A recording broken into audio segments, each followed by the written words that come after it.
السلام عليكم ورحمة الله وبركاته. أهلا بكم في لقاء جديد من كل شيء وليه حل. أنت عليك المشكلة وإحنا علينا الحل. يلا بينا نبدأ حلقة النهاردة.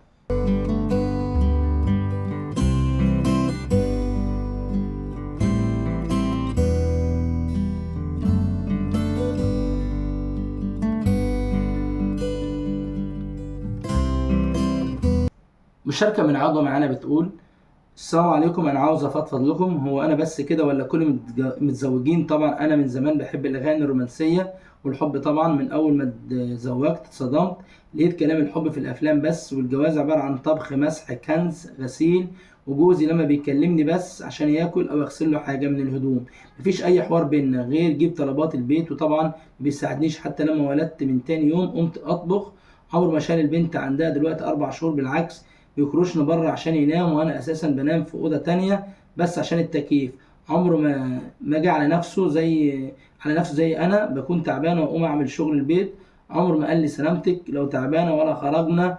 انا ساعات بخرج ببنتي عشان زهقت، مع اني بتعب من المواصلات. المهم بقول يا بنتي عيشي وخلاص، ما دام بيجيب حاجات البيت ويصرف على البنوت. طب انتوا رايكم ايه؟ اعيش لاني اساسا اهلي مش هنا، اعيش زي الخدام عشان بنتي، والله اتطلق واروح بلدي؟ اسفه طولت عليكم.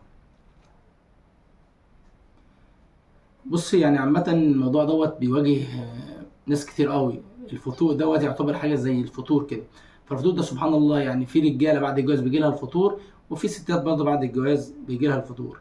بص، اولا يعني انا هبدا من تحت لفوق. آه، الطلاق مش حل. انت مش يعني لو اتطلقتي تمام مش حل. الطلاق هتنفصلي، بنتك هتعيش بعيد عنك، بعيد عن باباها، فبالتالي كده بنتك اتضرت واتضرت جامد. دي نقطه.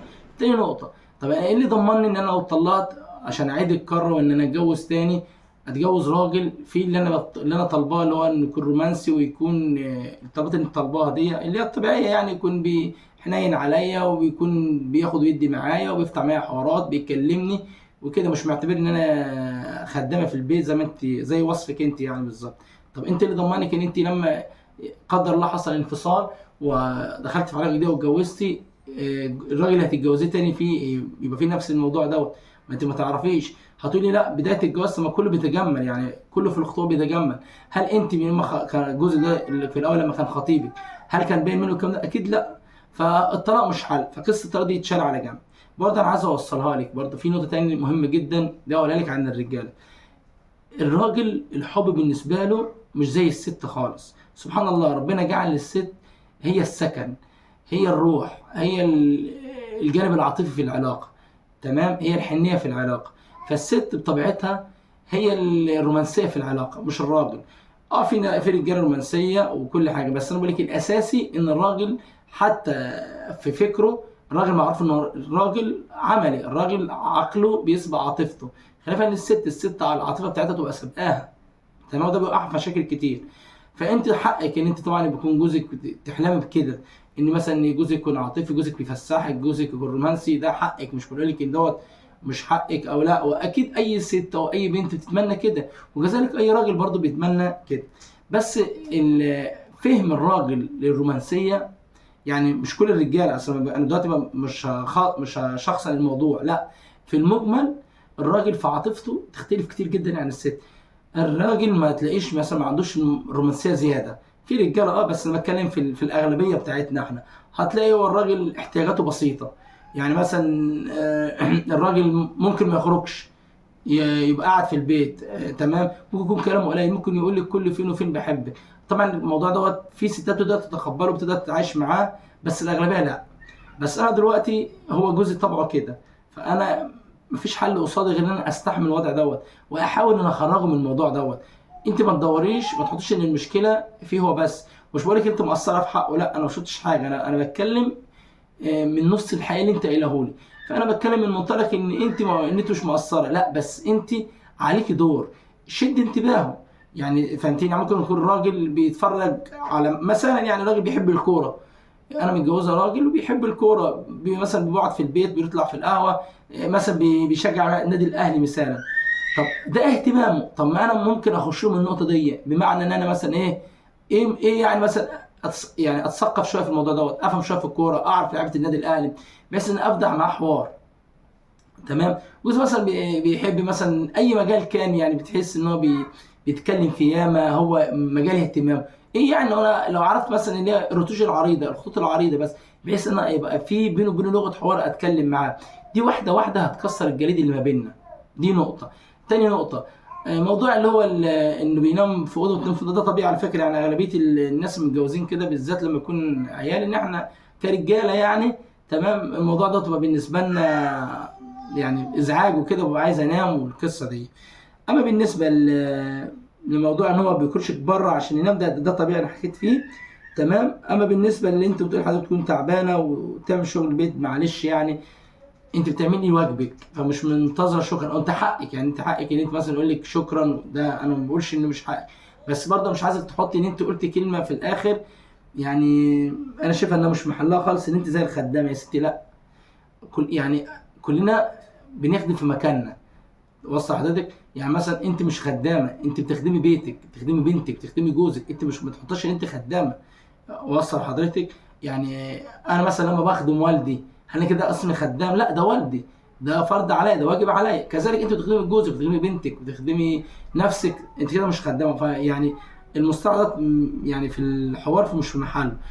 ما تحسبهاش كده، انت لو حسبتها كده هتتعبي نفسيا. فانت ما تحطش موضوع، لا، انت بتعملي اللي عليكي، يعني وصل حضرتك؟ ده واجبك، ده حقوقك. تمام. اما بالنسبه ان انت تعيشي وتكملي، لا، لازم تعيشي وتكملي عشان خاطر بنتك. انت بايدك واحده واحده تحاولي تغيريه على قد ما تقدري. طب وانا ما اتغيرش، ما برضه هقول لي حاجه، انا دلوقتي ما بين اختيارين، لو ما اتغيرش هو اتطلق. وفاهم قصدي؟ طب انا لا، يبقى انا خليني معلش في الكلمه، طول ما هو مكفي بيته زي ما انت بتقولي. وانت حتى انت كلام العقل بيقول كده، انت بتقولي انت بتقولي بيقول يا بنتي عيشي وخلاص، ما دام بيجيب حاجات البيت وبيصرف على البنوته. تمام. خلاص، يبقى انت المنطلق دوت والمبدا دوت مش غلط. فهماني ايه البديله؟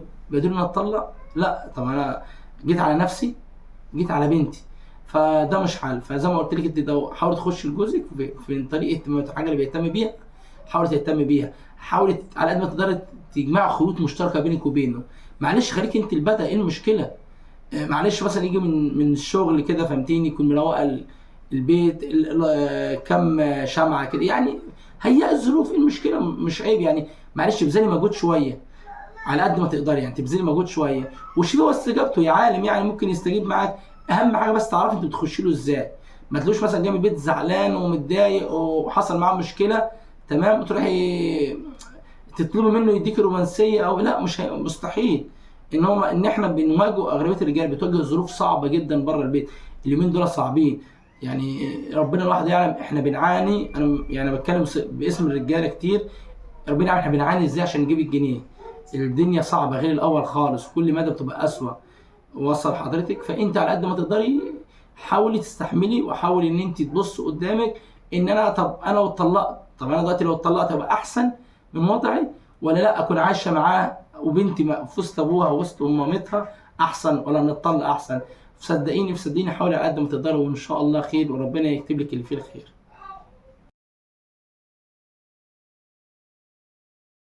مشكلة تواضع معانا. بيقول السلام عليكم، أنا شاب 24 سنة، خاطب بنت خالتي من 4 سنين، والظروف مش أحسن حاجة معايا ومعاها. المهم أنا في الأول كنت معجب فيها، والبنت كانت تبان قدامي ملاك بجناحين، بس بعد الخطوبة اكتشفت إنها تهزر بإيديها، وممكن تشتمني وهي بتهزر، وده قلل مني، وكلمتها في الحوار ده وأنا ما ينفعش مليون مرة، وبرضه مفيش فايدة. أنا بحبها حب ملوش مثيل، واقعد امدحها قدام اهلها، تقعد تقول لي طيب شكرا، وبيني وبينها تقول لي بحبك واموت فيك. المهم الايام دي اتغيرت معايا، او هي كانت بتغير عليا جدا فجأة ومن غير اي اسباب، بقيت عادي خالص، وما بتكلمنيش غير انا اللي بكلمها، بتردش على الشات غير لما ابعت مره واثنين وثلاثه. كذا مره تقول لي انت لو عاوزه تتكلم غيري روح كلم، انا ما عنديش مانع. اجي اقول لها كلام حلو تغير الموضوع، ما تردش عليا باي حاجه. والمشكله اني بدات اتعب واتضايق، واللي تعبني اكتر اني بحبها ومش عاوز حد، مش عاوز حد غيرها، انا عاوز حد يقول لي اعمل ايه. بص والله يعني مشكلتك بسيطه، اقعد معاها، اقول لها بنت الناس من الاخر كده، انت عاوزاني مش عاوزاني، لازم الموضوع يبقى صريح، وصل لك يعني، كلام مباشر. لا يا بنت الناس دلوقتي انت متغيره من ناحيتي. تغييرك ده، هل مش تعملي زي الاول؟ انت مش عاوزاني، قولي لي اخرج من حياتي. تمام. و... وسيبها هي تختار. وصلك ان هي كده يعني، يعني اخر جزء اللي انت حكيت فيه، ان هي كده يعني ما بقتش تحبك. وصلت لك؟ فطالما هي مش بتحبك يبقى ما تكملش معاها. لا، خد اللي بتحبها وتخش اللي بتحبها. خد اللي بتحبها وتخش انت بتحبها. تمام.